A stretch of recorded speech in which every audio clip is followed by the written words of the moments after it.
বিসমিল্লাহির রহমানির রহিম। হে সমস্ত জগতবাসী, এই পৃথিবীতে আমরা আল্লাহর ইবাদত করি, কিন্তু আমাদের ইবাদত কতটুকু কবুল হলো? আমরা কি জান্নাতের বাগী হব নাকি জান্নাতের বাহিরে পড়ে থাকবো? কি করে বুঝবো? আমাদের ইবাদত কবুল হলে আমরা যেতে পারবো, কিন্তু হলো কি না কি দেখে বুঝবো? বা আমরা কি পৃথিবীতে সুপথে রইলাম না কুপথে রইলাম, এটা কি করে বুঝবো? অবশ্যই আল্লাহ আমাদেরকে স্বপ্নের তাবিরের মাধ্যমে জানিয়ে দিচ্ছে। অবশ্যই খেয়াল করে শুনবেন।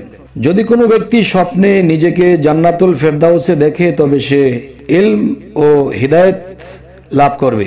আচ্ছা, যদি কোনো ব্যক্তি স্বপ্নে দেখে যে মুস্কি হাসতে হাসতে জান্নাতে প্রবেশ করছে, তবে সে অত্যাধিক পরিমাণে মহান আল্লাহ তাআলার ফিকির করবে।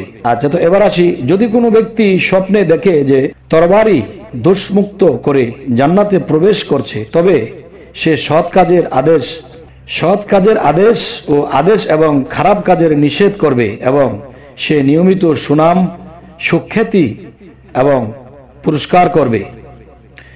আচ্ছা, যদি কোনো ব্যক্তি স্বপ্নে দেখে যে জান্নাতে তোবা নামক বৃক্ষের নিচে বসেছে, তবে সে ইহ পরকালের মঙ্গল লাভ করবে, যেহেতু মহান আল্লাহ তাআলা বলেন, তাদের জন্য সুসংবাদ রয়েছে এবং মনোরম প্রত্যাবর্তন স্থান। সূরা আর রাদ আয়াত 29। আচ্ছা, এবারে আসি, যদি কোনো ব্যক্তি স্বপ্নে নিজেকে জান্নাতের বাগানে দেখে, তবে সে ইখলাস এবং দ্বীনের পূর্ণতা লাভ করবে। আচ্ছা, যদি কোনো ব্যক্তি স্বপ্নে জান্নাতের ফল খেতে দেখে, তবে পরিমাণ ফল খাবে, সে পরিমাণ ইলম হাসিল করবে। আচ্ছা, এবার আসি, যদি কোনো ব্যক্তি স্বপ্নে জান্নাতের পানি, শরাব বা দুধ পান করতে দেখে, তবে ইলম, হিকমত এবং ধন সম্পদ লাভ করবে। আচ্ছা, তো এবার আসি, যদি কোনো ব্যক্তি স্বপ্নে জান্নাতের বিছানায় হেলান দিয়ে বসতে দেখে, তবে এটা তার স্ত্রীর সৎকর্ম এবং নৈতিক পবিত্রতার ইঙ্গিত করছে।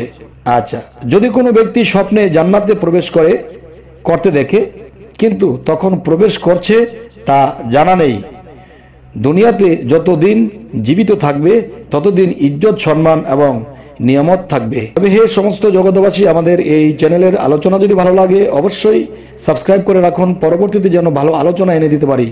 সকলেই ভালো থাকবেন। আল্লাহ হাফিজ।